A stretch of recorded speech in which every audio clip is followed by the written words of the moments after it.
Hey everyone, welcome back to New Slang. I am music journalist Thomas Mooney, and we're kicking this week off being joined by singer-songwriter Lainey Wilson. So Lainey, she's been on my list of New Slang hopefuls for a good minute now, and I'm so glad we were able to connect this past week. She has this new album coming out at this week's end called Sayin What I'm Thinkin. That would be February 19th. So what really drew me to Lainey in the first place was this song that she released called Sunday Best. Her voice, it's this real southern, sultry drawl. And even though she's from Louisiana, she has a little bit of that East Texan Casey Musgraves, Miranda Lambert country attitude, and a little bit of that Bobby Gentry southern soul. One of the things that I really love about her writing is that you can just tell that she is a ball of light, and she really writes with that same charm, flair, and edge. Sometimes that edge, it comes across as this beaming confidence in a song like Sunday Best. I just really love that feel-good confidence in those kind of songs.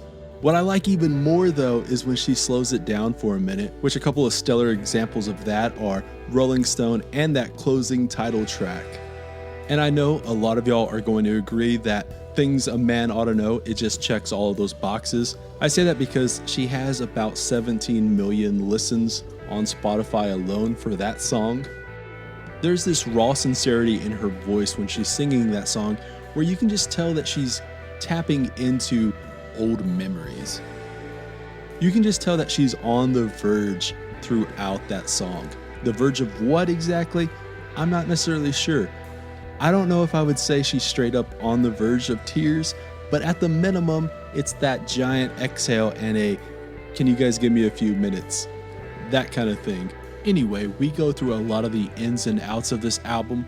We'll get to that really quick, but first, today's presenting partner is our pals over at Desert Door Texas Soto. If you're asking yourself what exactly Desert Door or a Soto is, well, it's a premium, high-quality spirit that is similar to a tequila or a mezcal, but in my estimation, it's more refined, smooth, and fragrant. It has a distinct and intriguing palate that picks up on hints of vanilla and citrus while maintaining a healthy earthiness that is quite enjoyable. One of my favorite features about Desert Door is just how versatile it really is. If you want to feel fancy and a little highbrow, it's perfect for a variety of cocktails that call for lime wedges and coarse salt, chopped ginger, agave nectar, sprigs of thyme and sticks of cinnamon. If you're down to muddle some fresh fruit, all that kind of stuff, it's perfect. It's great for experimentation and fine-tuning all of your mixologist skills. And then also, if you're a little bit more down home and casual, you got that denim jacket on. It's just perfect for those short and sweet, simple go-to favorites that hit the mark every time. I'm talking about ranch waters and Moscow mules and palomas and Mexican Coca-Cola with Desert Door. What I love so much about Desert Door is just how genuine and authentically West Texan they are as well. They go out and harvest Soto plants out in the wild and are aware and knowledgeable conservationists at heart. So next time you're at your neighborhood liquor store, get yourself a bottle of Desert Door. I'll throw a link into the show notes for more information. All right, let's go ahead and state the obvious. If this is your first time listening to New Slang, go ahead and hit subscribe wherever you listen to podcasts. If you're on iTunes, give it a 5-star review. Tell all your friends, family, anyone you know who loves music to subscribe as well. Check out the merch store. Check out the Patreon. Check out my other podcast, The Neon Eon, which I just launched back in January. It's all about 90s country. All right, I think that about does it. Here is Lainey Wilson.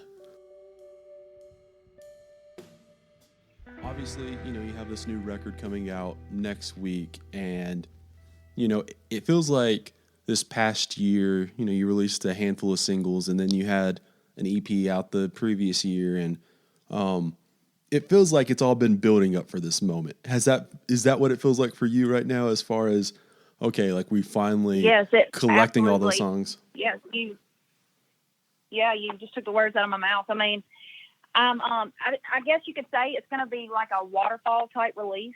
And, we cut this record, and I'm telling you, I'm so proud of this dang thing, top to bottom, every line, every word, every syllable. I'm talking about top to bottom, the production. And yeah, I can't believe it's about to be out. I'm so dang excited.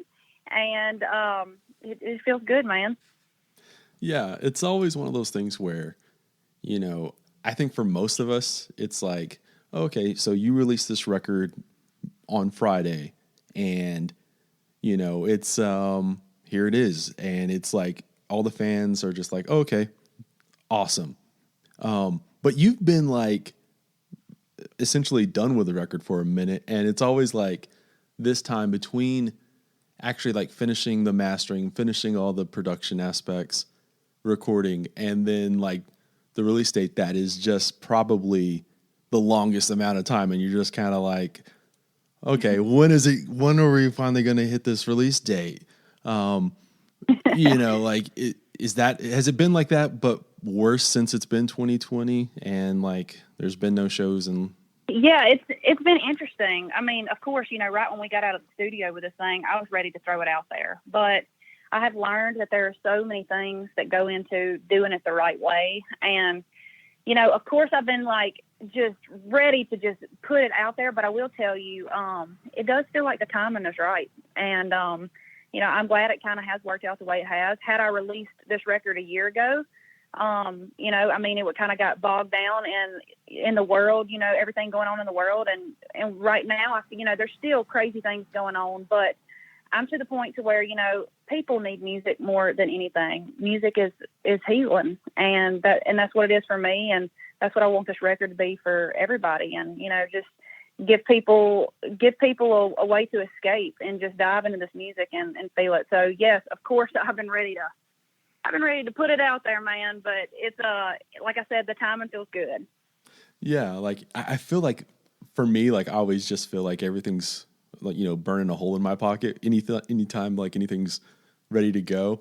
But I also have to feel like in a way, like this is probably like that light, like at the end of the tunnel, and it's been like just gradually getting better and like brighter, obviously. And that's something at least like you're probably excited about, that kind of like, held you on for this past year, because as we've said, like it's been such a frustrating year, to say the least. It has. It sure has. It sure has given me something to look forward to. And I'm telling you, like during this time, during the shutdown, we literally have just stay balls to the wall. Literally. I mean, just anything we can do, just trying to grow this thing. And I feel like we've taken this time to really, for me to get to know my fans and them get to know me. And we try to do as many TikToks and Zooms and anything we can think of just to stay connected. And it has been, it's been difficult. It's been a learning curve for me because, to be honest with you, before all this, I mean, I barely even knew how to turn on a dang computer. It's just not my thing. It's never been my thing. But we've figured it out, and just yes, it's been a build up for sure, and but it's going to be great. I feel it. I'm ready to make the next record now. I'm ready to just keep pumping them out there. I mean, during this time also, I've been writing every single day. So thank God for songwriting, because it has kept me sane. Yeah, that's really interesting how like this year, obviously a lot of artists have leaned into doing like, Facebook streams and Instagram streams, and just really engaging with audiences that like, I don't know, like it's weird because obviously like there's a screen between you and other people, but it seems that like, I don't know, like maybe because of all the downtime, like people have been able to connect to fans a little bit easier than maybe like even out on the road, just because when you're on tour or if you're in a normal setting, it can sometimes be harder to, because all your time's just divvied up, I guess. And then also just because sometimes in the bar setting, it's like, 10-second interactions. Absolutely. And not like actual conversations.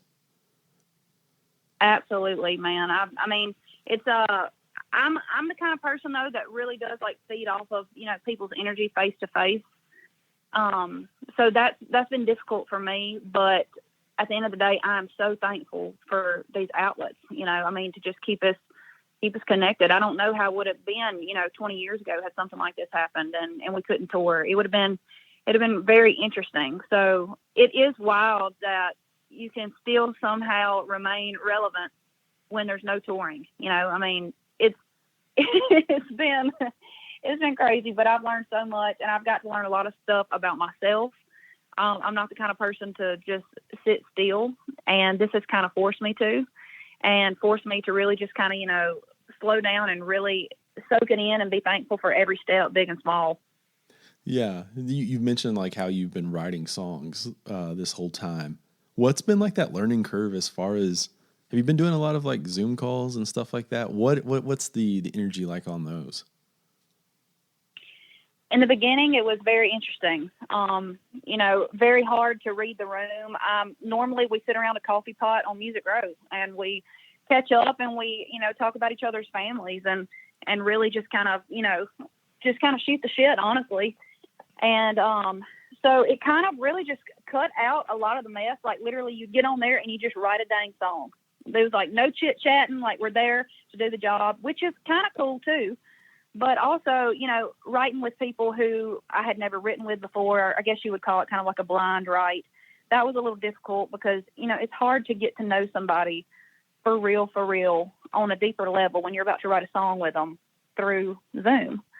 But it's it's so interesting. I mean, you'll hear like things going on in the background. You'll hear somebody's toilet being flushed. It's just like you never know what's going to happen on Zoom. Yeah, I think it's so funny because, in person, as you mentioned, like the energy you feed off of energy in a face-to-face setting. And obviously like that can help, that helps immensely in these times when you're writing a song in the creative process.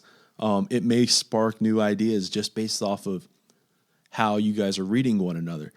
And then like, with Zoom, I feel like no matter how personable you are, no matter if you know that person, everyone's default setting is like awkward. Like that's just like absolutely the very first like thing. Like it's so interesting. I mean, like most of the time when you're trying to figure out a line and you don't know which way to go, maybe one of the writers is like, "Hey, I'm gonna step outside and go smoke a cigarette," or "I'm gonna like take a walk around the block." When you're on Zoom, you can just walk around your bedroom. That's about it. And, but at the end of the day, I feel like everybody that I've written with on Zoom, even though it has been a hurdle for all of us, we're still, appreciative of it. And it's going to be interesting to see the songs that come out of this time. I mean, it's been a difficult time for everybody, not just the dang music industry, everybody. And, it's going to be pretty cool seeing, the places that people have gone, like, where they're getting their inspiration from and things that people are writing about. I'm interested to see what's going to be. This episode of New Slang is brought to you by the Blue Light Live here in Lubbock, Texas. Blue Light has undoubtedly been my home away from home over the years and has played such a vital role, not only for my development as a journalist, but obviously it's been one of the foundational pieces for a lot of your favorite songwriters and bands who have made it out of the Lubbock area over the years. And of course, as a music venue, they've played such a pivotal role for a lot of your favorite bands just in general. One of my favorite parts about Blue Light is just how versatile the place can truly be. I've seen it crowded and rowdy on a Saturday night for a rock and roll band, and I've seen it dead still on a Wednesday when a legendary singer-songwriter rolls through town. What you should do is go over to bluelightlubbock.com and check out all the new merch they've added. Hats, t-shirts, both short and long sleeve. They also have hoodies and koozies and just added some sweatshirts that are very much an homage to the college sweatshirt that John Belushi wore in Animal House. And then of course, maybe the crown jewel of their new merch is the Varsity Club style jacket in blue satin. I got one the other day, and yeah, it's just one of my favorite things I own now. And yeah, I don't know, I just love it. Anyway, you can check out all of their new merch over at bluelightlubbock.com. As always, I'll throw a link into the show notes for easy access. Okay, let's get back to the show. Yeah, I find like this is going to be such an interesting time as well because I think a lot of fans in general thought, well, like you guys have all this time now. You're able to I can't wait to hear the records out of here because everyone's going to be writing. And I guess what I've learned is that's true for some people. And then other people, it's been like, such a weird thing because it's not like, I don't know, like they're not those type that are able to schedule out their time as well. And so it's like more inspiration based, and maybe like their well was dry. So like they didn't Yeah, necessarily just have anything to write over, despite having absolutely. so much Yeah. time. Yeah. I mean, sometimes it is hard to write, when you're not going out and about and listening to people talk and not in a bar or, just experiencing life. We've all experienced life, of course, during this time, but in a different kind of way that we've never have. And, thankfully, I have been able to write with a lot of writers who are just incredible. I can't even explain it. I'm talking about like top notch. They don't necessarily have to be experienced in whatever we're writing about. They could put themselves into the shoes of that pair of boots over there, whatever, and they could write from perspective of that. They can, like, the cool thing is, like, if I gave them an idea or a feeling, they could literally take on that feeling with me and feel it from top to bottom. And they've kind of taught me how to do that. So during this time, there's not a whole lot going on in life when it comes to just being around people. And thankfully, I've kind of been able to channel that and just kind of put myself into the shoes of whatever it is that we're writing about and just dive in and dig in. And, it's crazy sometimes too, because like you're doing that. Maybe you're not experiencing it directly, but then a few months down the road, maybe it comes true, maybe it don't. But you're still writing about something that you have no clue what you're actually writing about until later on. And you're like, oh, I got it. Yeah. Like, I think like for me as like a listener, the best, like the most apt way for that is, or I guess like the analogy is, whenever you listen to a song at like 18 and then like at 25, it finally like clicks, like what it's actually more about. And you're like, oh, okay. Yes. Yeah, that happens for the writers too. It does, for sure. And it's wild too. I feel like, the older I get, the more I write. I've been writing since I was 9 years old. And I've written thousands and thousands of songs. I'm not saying all of them are good, but all of them have served a purpose. And, I feel like sometimes you got to write the bad ones to get to the good ones, but they all serve a purpose.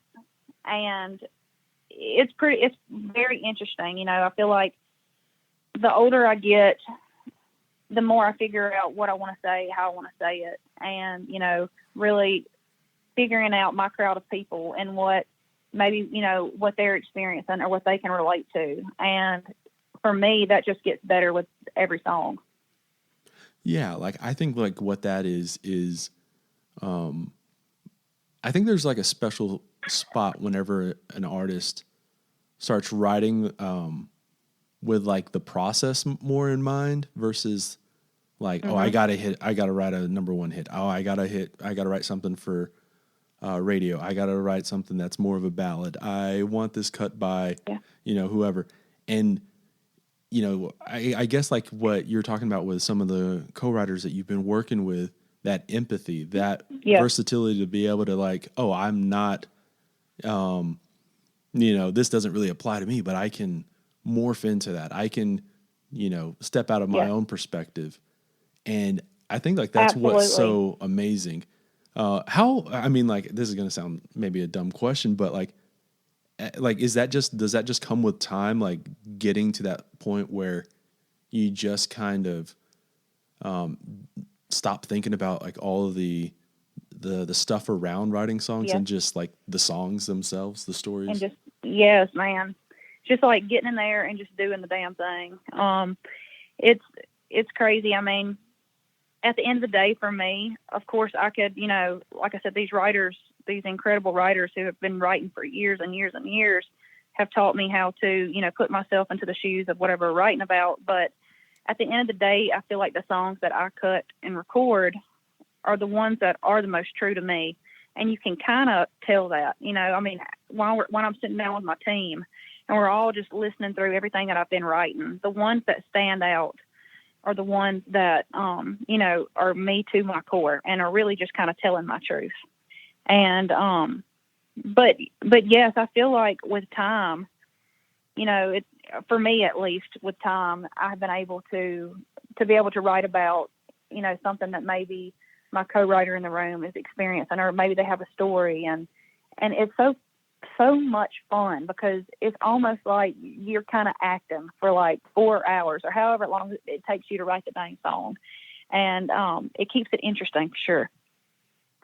Yeah, like I think like that's such a I don't know, like I feel like for some reason we or I know why we do it, but we always romanticize the songwriters who are just first person narrative diary because like you just feel like they're more real. But then like I don't know, like there's like the Tom T. Halls and like the John Prines that like wrote about all kinds of stuff, that the Roger Millers of the Yeah. world that were able to like write about literally anything, and you're able to like still feel something from them. Yes, it's unbelievable. Songwriting is, thank God for it, man. Thank God for it. It's just so, it does something to me. I mean, before I would have even considered myself an artist, I would have considered myself a songwriter. When I moved to Nashville, I didn't really know how to get started. I didn't know how to get my foot in the door. I honestly didn't know what the hell I was doing.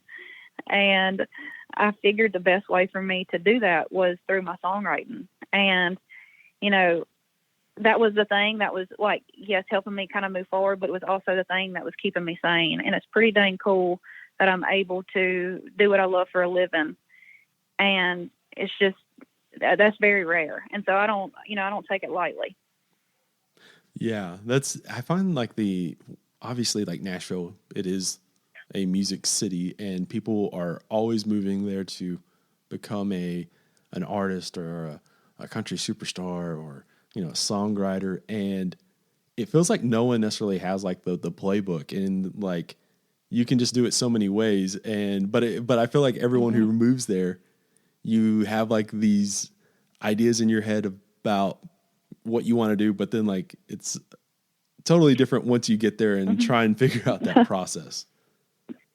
Oh, absolutely. I mean, yeah, when I moved here, I thought I knew exactly how it was going to go down. I thought it might take a few years. And then I realized real quick that there is no certain recipe or instruction book on how to do this. And there's no right way to do it.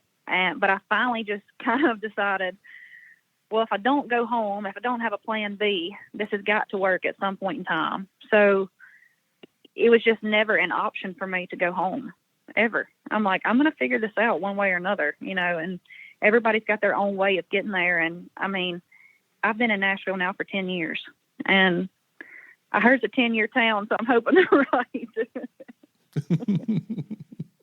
Yeah. Well, I heard it was a 7-year town, and then 7 years passed me up, and I was like, maybe it's 10. Yeah, that's the I feel like if there's somebody out there who's like it's an 18-month town, but like that's because they made it out of the park like right off the bat. One person ever. I need to have a talk with that person.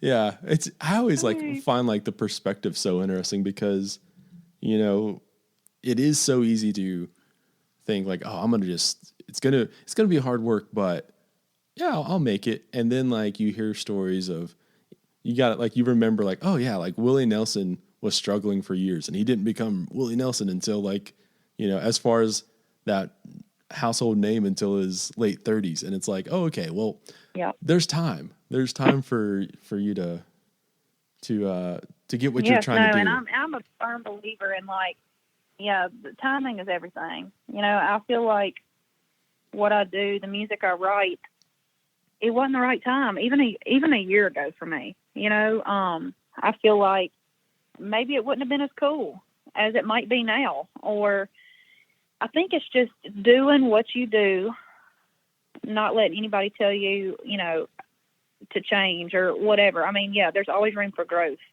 and you can always improve with everything. I'm learning every single day, but like sticking to your guns and really just doing what you do the best. And eventually I feel like, maybe I'm wrong, maybe I'm right, I don't know. I feel like if you just stick to it, there's a time. And And I feel like, this town, there's a place for everybody. It doesn't mean that every single one of us are going to be dang superstars. But that's the beauty of this town. Yeah. Like, I feel like, I don't know, maybe you're like me as far as when I was growing up, I just thought, yeah, if you're a musician, you're like Dolly Parton level, you're George Strait level. And you just like, I never realized, oh, there's a lot of middle ground. And like being in the middle ground Yeah. is more than worthy of doing it. Want to break one more time to talk about our pals over at Desert Door and offer a handful of my favorite go-tos. By no means am I an experienced mixologist or bartender or anything like that, but these have been super easy to make and great ways to unwind in the evening. Let's start off by upping your ranch water game a little bit by subbing Desert Door in. I'm a simple man. I just kind of take a Topo Chico, take a couple of drinks out, add some Desert Door, and top it off with a few lime wedges. I'm actually pretty big on the Palomas now too. What I'll do is take some Desert Door, some grapefruit juice, a dash of agave nectar, and some fresh lime juice. And I'm kind of big on lime, so I'll throw in another wedge or two when I pour it over some ice. And actually, I'll do the exact same thing, but I'll substitute some pineapple for the grapefruit for a change up. And now that the weather is dipping down, I've started having a Desert Door version of a hot toddy. Put some Door and some honey together and give it a mix. Add in an Earl Grey tea bag with some boiling hot water. Let it just sit for a minute. Remember, patience is a virtue. And then, of course, I'll squeeze in a little bit of lemon just to have that balance. Anyway, Desert Door, it's as versatile as vodka and more refined, smooth, and complex than tequila. It's rich and balanced, so whatever your go-to is, it'll do the trick. For more info on Desert Door, check the show notes. All right, back to the episode. Yeah, like, okay, Absolutely. so, you mentioned how, like, you just felt like doing this, finding your voice, it's going to work out at some point. On this new record right here, was there like a watershed moment of a specific song that where you felt like you were turning and you realized that vision and it was actually like, oh, this is, I not necessarily like to put all the pressure on one song, but was there like a moment where like Yeah, for that sure. one song just kind of like, oh, opened like new doors, I guess? Absolutely. And it's crazy. I do have that song that kind of like pivoted that moment for me. And it's actually not even on this record. I released it on an EP, before the Redneck Hollywood EP. It was right when I was just about to sign my publishing deal with Sony. And that song for me was one called Dreamcatcher. And it's literally just an acoustic song on my EP. But the writing and everything just felt like, okay, I just took a step forward. I have written thousands of songs, and this song right here, I feel like I'm headed in the right direction. And this is my sound, and this is the kind of music that I want to make and the stories that I want to tell. And that really just set the groundwork for me. And so I kind of, from that moment on, I was like, well, damn it. I will not write anything worse than that. It's got to be that or better. So that kind of set the bar for me. Dreamcatcher. Yeah, I find like that to be really fascinating. Like you just kind of knowing in like, not necessarily maybe in the moment, but just kind of knowing after writing that, like, oh yes, this is what I want to do. This is the sound.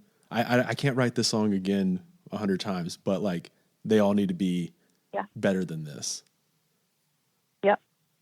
Yeah. No, it's been a fun process. It's just, figuring out who you are and what you want to say to the world. And like I said, I feel like every single day, every song I write, I'm figuring that out a little more. So I'm excited. Like, I'm excited to put this record out. I'm excited to put the next 10 records out. I've got a lot to say. Yeah. Well, I mean, like that. Now get ready. I think like the first song that really, that I heard from you was that Sunday Best song. And like, it ended up being one of those songs where I would be doing something else, like washing the dishes or something, and then realize like I was humming along to it or something and it not being on. And I don't know, like there's something super infectious about that song that, I don't know. It's just like, there's like that little bit of like that country soul aspect to it as well. Yeah. What was it like? Take me back to like writing that song, I guess, is what I'm asking. Yes, absolutely. So I wrote this song. I wrote Sunday Best with Bryce Long and Shane Miner, two of the countryest people I know. I'm talking about like cowboy country. And so I knew that day when we were writing that we were gonna get us a country song. So Bryce had this idea called "Drinking in My Sunday Dress," and we actually wrote it that day.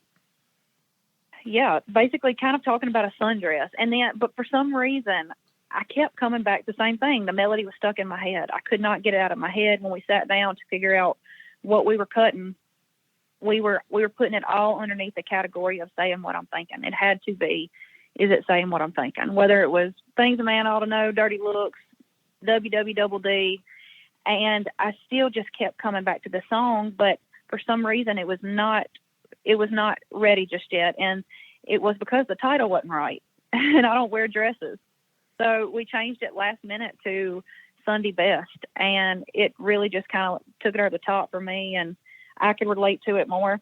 And we went into the studio with Jay Joyce to cut the project, and this was the second song, I believe, that we started recording, and he just started out with this bass line, and I'm like, oh man, this is going to be funky.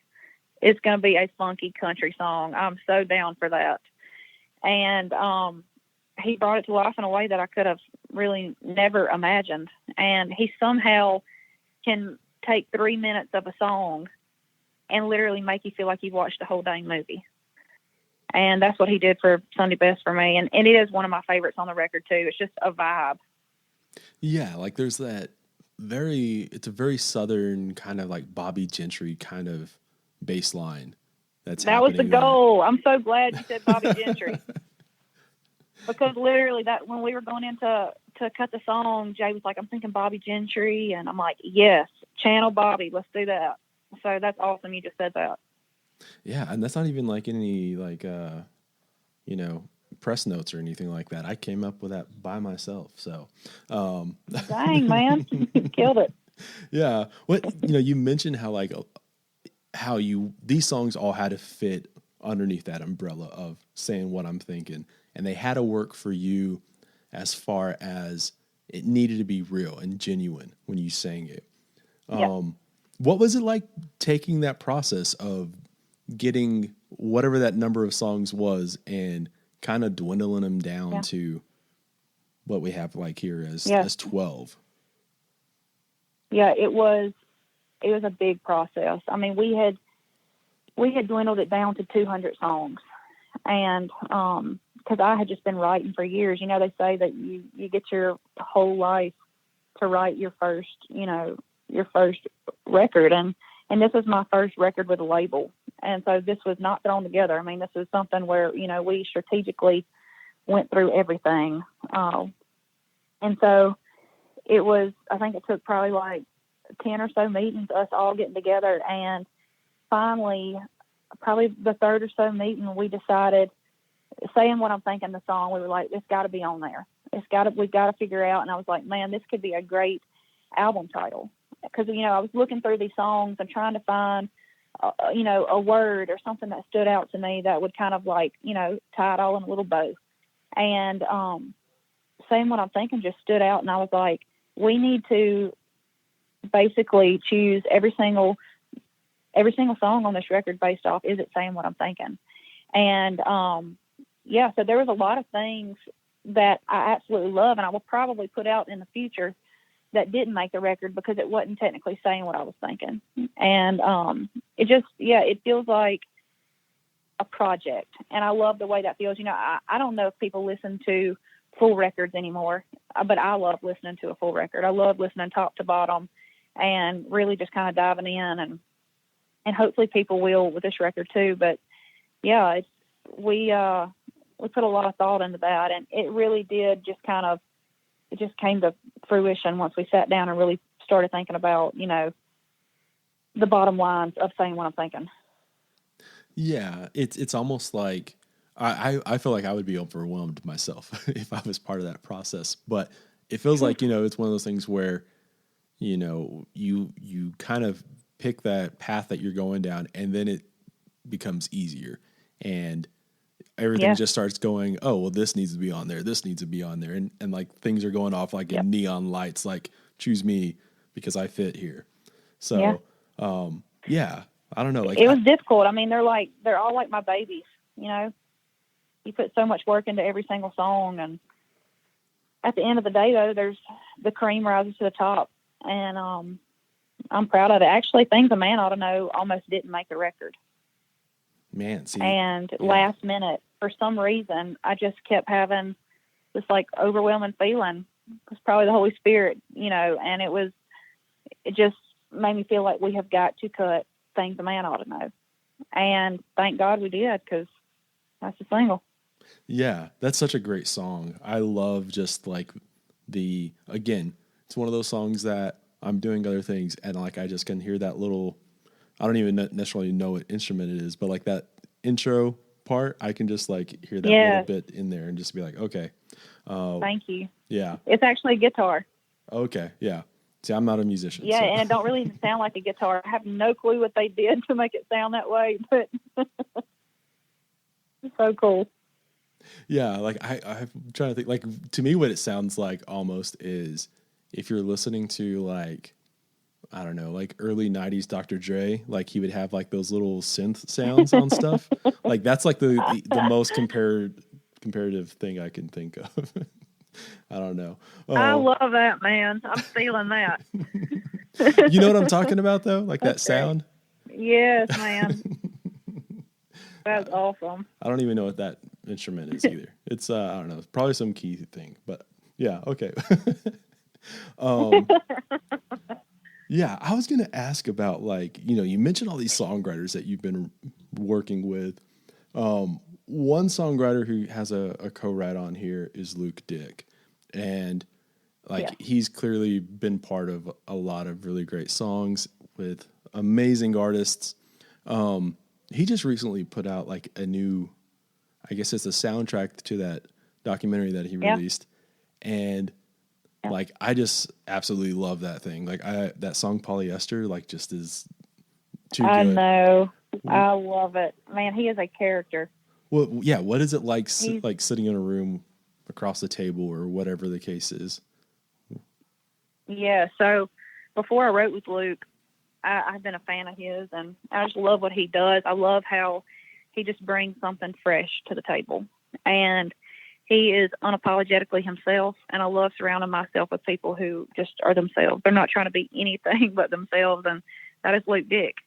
And actually, the day that we wrote Pipe, it was me, him, and John Pierce. And John, he's a good old boy. He's a Montana boy, loves to fish. We get along great. And we went in there to write in his studio, in Luke Dick's studio, and he lights up this pipe. And I'm like, what in the world? This man is literally smoking his pipe in the middle of his studio. I mean, he's just doing his thing. He didn't give two shits. And it was so refreshing. And to myself, I was thinking, well, put that in your pipe and smoke it. And so I asked him, I was like, hey, have you ever written this? And he said, no, but that's what we're writing today. So he's just, his brain thinks in a way that nobody else's does. And just somehow just can take something, he can bring like quirkiness to the table, but also like cool. It's like cool quirky. And he's just, man, there's nobody like him. Yeah. Like that's like, there is definitely like that quirkiness. And I think if people listen to that solo record or that soundtrack record, whatever it is really, like since it is his record, that quirkiness is just a little bit more. So like, I feel like that just, you can see it easier, I guess, than maybe like, I don't know, like a song that he's done with Miranda Lambert or somebody like that, you know. This episode of New Slang is brought to you by Hot Damn Coffee. Rolling in from the hills of eastern Tennessee is Hot Damn Coffee. It's a down-home company that roasts single-origin, high-quality coffees from around the world. Their year-round roasts come from certified farms in Ethiopia, Tanzania, and Nicaragua. Check out the Hot Damn website over at hotdamn.coffee. There you can find more info on their operation and roasting process and some helpful tips on how to brew the best cup of coffee. They've certainly made my mornings that much better. And to be perfectly honest, I enjoy a nice cup of coffee at all hours of the day. Some of my favorites have been the Tanzanian peaberry in medium roast and the medium roast of Nicaraguan with the honey process. While there, check out their Hot Damn Coffee Club, which is a monthly subscription service. With the holiday season coming upon us, it's just really kind of the perfect gift. I don't care how difficult or easy a person is to shop for, they'll always be good with items like high quality coffee. And of course, right now, if you throw in the promo code SLANG in all caps, that's SLANG, you'll get 20% off your order. And if you're signing up for the Coffee Club subscription service, they'll take 20% off that first month and also throw in a bonus 8-ounce bag of their Nicaraguan coffee. Again, that's SLANG in all caps. Head over to hotdamn.coffee and sign up today. All right, let's get back to the episode.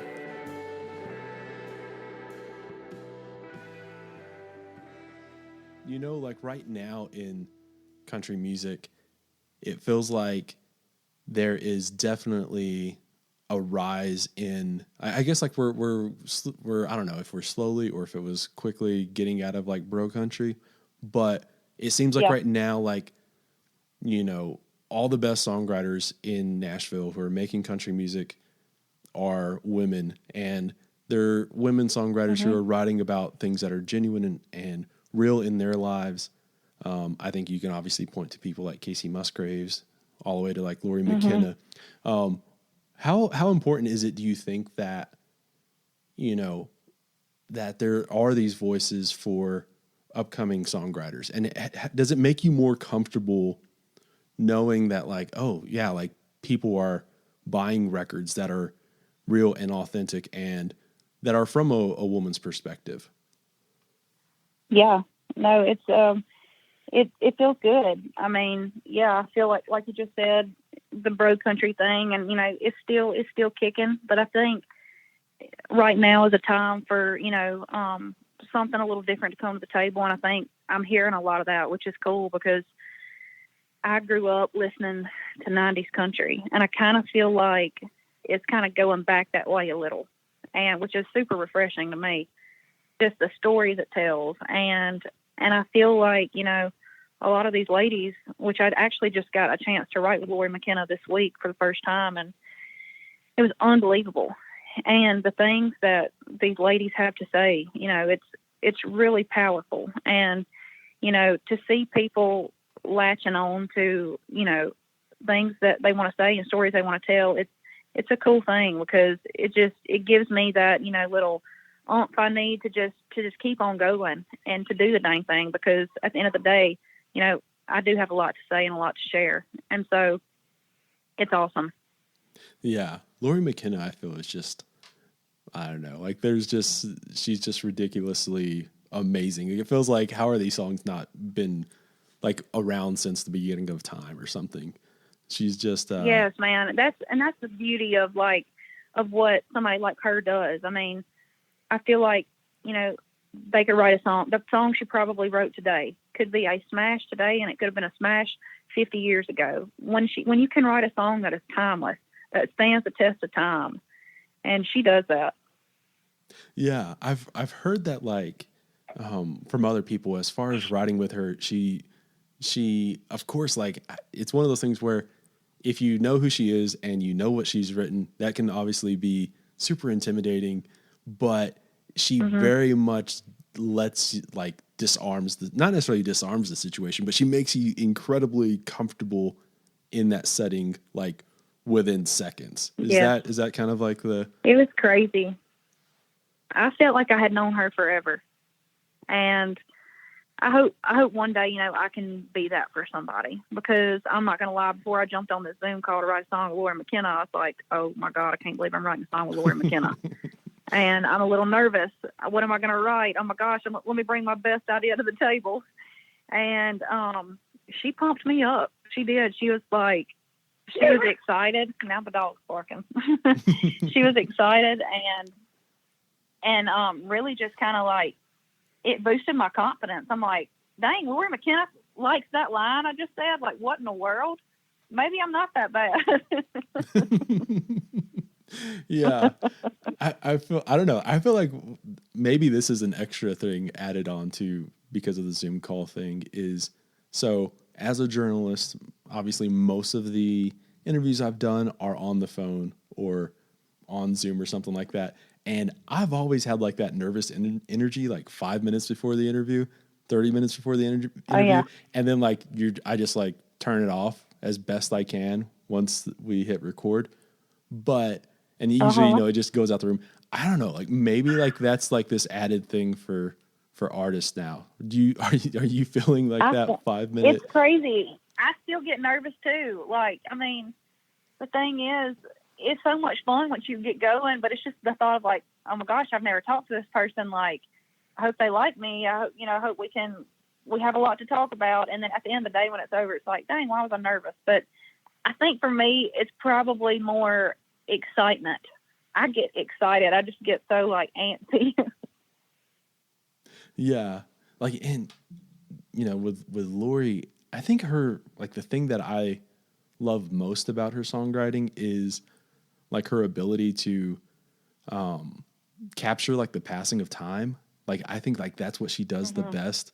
Like in all of her songs, like it feels like there's no wasted words and it never feels like she's rambling, but like in a sentence, like you just know like the depth and the weight of all of that time that's passed by. And even if that time is like decades or if it's like 5 seconds or a glance or something.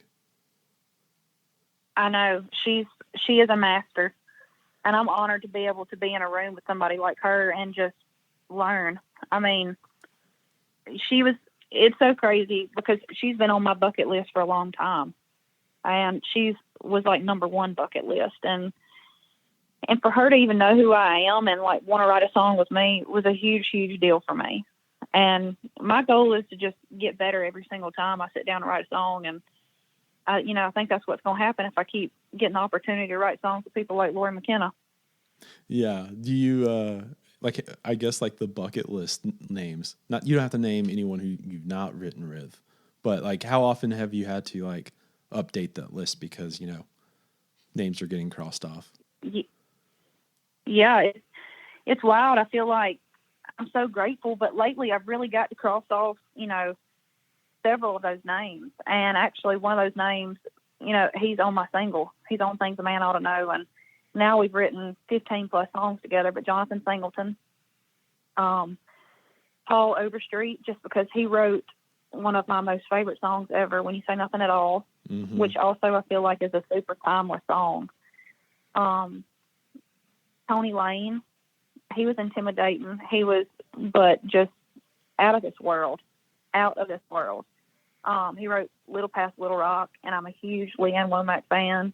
And just, it's awesome too because, I mean, you have to grow with the times. And I feel like, what they did back in the day was incredible, but they still have somehow figured out how to just kind of navigate and just grow with the times. And that's when you're a dang professional, when you don't have just one thing that you can specifically do, when you can just do it all and somehow still sell it. Absolutely. Yeah. Now this is like my time to plug. If you haven't listened to like the Tony Lane solo record, listeners, go listen to the Tony Lane solo record because it's just phenomenal. And it is like all these amazing songs. Yeah. Like you mentioned Paul Overstreet and like adapting with the times. A great example of that is clearly like, you mentioned the, When You Say Nothing at All, or like he co-wrote like Forever and Ever, Amen, and like all these amazing songs back in the late 80s and 90s. But he also wrote like She Thinks My Tractor's Sexy by Kenny Chesney. And like, I like that song now is like 20 years old too. But I think like that shows like the versatility again. 2, like it doesn't always have to be serious. And 3, like, you can just keep on adapting and moving on with the time. Yep. It's awesome. It really is awesome. And this town has just helped me so much and embraced me and given me an opportunity that I've dreamed about my entire life. I mean, I just never in a million years, did I really think I'd be able to, I mean, write a song with these people, but even just become friends with them. That's like out of this world to me. Yeah. Okay, so like the 90s country thing, I absolutely love 90s country as well. The what I think like is so great about 90s country that you're tapping into as far as a lot of writers writing what they feel and know is going back to like these like adult situation songs. Yeah. Where like, they can be about divorce or like legit like heartbreak and not necessarily like, weekend fling kind of heartbreak. uh, Yeah. so I think like that's what's kind of coming back around is like those kind of songs. And that's what I agree. excites me. I know something that like, here's the thing. At the end of the day, we all want to feel something, whether it's happy, whether it punches you in the gut, whatever. At least me, I want to feel something.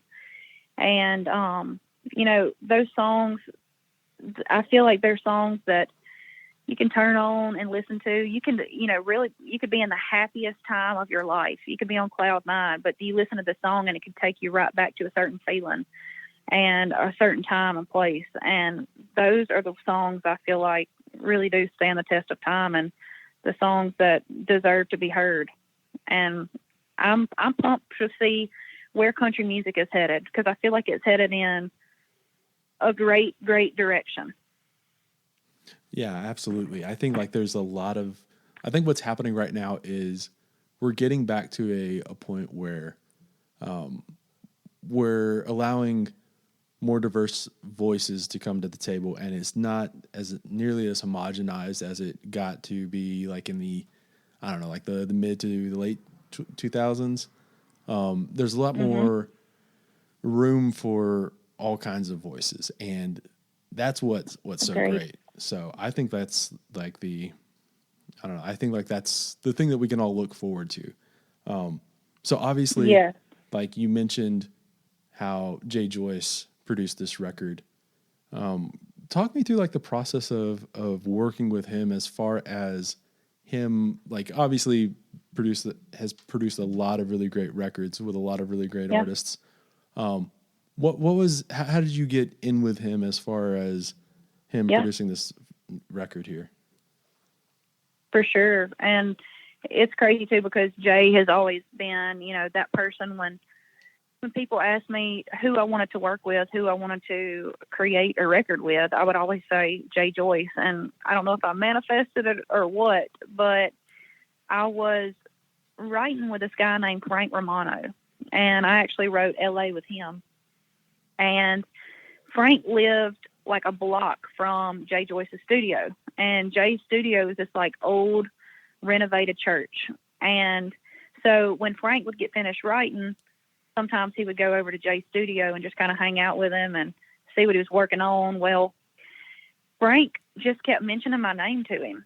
And I had not even talked to Frank about, really wanting Jay to produce my stuff, but that's just so crazy how the Lord works. I mean, literally, Frank just went over there and was like, Lainey this, Lainey that, whatever. So finally, I think Jay was like, who are you talking about? And do I need to meet this girl? So finally, Frank, he put us in contact, and Jay reached out to me and said, hey, would you like to stop by the studio and hang? And I went over there the first time, and he opened up the sanctuary door, and he was smoking a cigarette. And I was like, oh my gosh, I love this man. And we went in there, and, I didn't play anything for him that day. He had still never heard any of my stuff. But I went in and I sat down, and we really just kind of got to know each other. And I heard from a lot of people that, he's super intimidating. He wears a black trench coat. He lights a cigarette on a toaster, all kind of stuff. So I had no clue what to expect. But I went in there, and it truly felt like we were kindred spirits. And it just felt right, and I can't even explain it. And I left that day, and I'm like, well, I know him, and he knows me now, but he still don't know my music. And he hollered at me again, was like, hey, do you want to come hang out again? And I'm like, okay, shoot, I guess we're just hanging. But finally this time he threw me a guitar, and he was like, let me see what you got. And I played for him, and I think I played like 2.5 songs. And we got finished. I went home, and then I reached back out to him, and I said, I'm not sure what you had in mind, but I know what I did, and I want to make a record with you. And he was like, let's do it, damn it. So I got to go back to my label and tell them, I've talked to Jay Joyce, and he's on board if we really want to do this thing. So I looked cool. I looked really cool being able to go back to the label and say, I've already talked to him. Yeah. I just envision you in there also like, saying, Jay's on board to produce this record and let's do it. And then like you like lit that cigarette on a toaster. That seems very impractical. Man, he is something. He really is. But yeah, for me, he wasn't real intimidating. I was just so excited to be in there and just learn from him and watch him do his thing. And I like to call him the mad scientist because that's really what he is. I mean, he would walk up to people's guitars while we were just playing, and he would kind of just like bump them a little bit and untune it just to create this different kind of sound. And I think that's why we work so well together, is because he's not trying to be perfect and neither am I. And I think that's what makes his stuff so cool is he could still make it up the middle, but a little left of center too. Mm-hmm. Yeah. You made your Grand Ole Opry debut this past year. Like obviously we don't have to rehash again about how this past year has been so weird. But like, take me back to like, what's that morning like? Like you're waking up and you know that you're going to be playing. What's like the before you even get there? What is that like? I was a nervous wreck. I'll tell you right now. I was a nervous wreck. I was excited and nervous. I mean, so I'll back it up a little bit and tell you when I was 9. I was 9 years old. After I had written my first song, my parents took me on a trip to Gatlinburg. And on our way home to Louisiana, I begged my daddy just to drive through Nashville. And while we did, he took me to the Grand Ole Opry. And I remember seeing Bill Anderson, Crystal Gale, Phil Vassar, little Jimmy Dickens, and I think that was it. And I remember exactly where I was sitting. I was stage left towards the back. And I remember just watching everybody up there thinking, I'm going to do that one day. And that sounds crazy coming from a 9-year-old, but I'm telling you, I just had this overwhelming feeling like I'm going to have the opportunity to do that. And so that whole day getting ready to play the Opry, I just kept having a flashback to that 9-year-old Lainey and, just thinking how crazy is it that truly, it truly came true. And I just so honored. And it was so crazy because as nervous as I was, as soon as I was introduced, I let Terry Clark introduce me. I went out there. As soon as I stepped onto that wood, all my nerves went away. And I mean, I was honored to be able to stand in that, same circle that all my heroes have stood. But in a weird kind of way, I felt like, I deserved to be there too. Yeah. Again, going back to like the manifesting, it's Yep. Yeah. Like that's really interesting how you can be so nervous and then right as like, you're introduced, all those things can just go away. It's wild. Yeah. I don't know. Yeah. It's one of those. Yeah, it just was magic. one of those moments for me that I felt like I was right where I was supposed to be. Mm-hmm. Yeah, absolutely. Yeah, well, thank you so much as well. I thoroughly enjoyed this record and enjoyed this conversation, and we'll do it again sometime. Yes, absolutely. Thank you so much. I enjoyed that. All right, that just about wraps it up for this one. Huge thanks to Lainey. Be sure to check out her new record coming out at the end of the week. That's February 19th. Go check out our presenting partners. Buy something from them over at Desert Door, The Blue Light Live, or Hot Damn Coffee. Check out the Patreon and the merch store. Buy something there as well. All right, I'll see y'all later this week for another episode.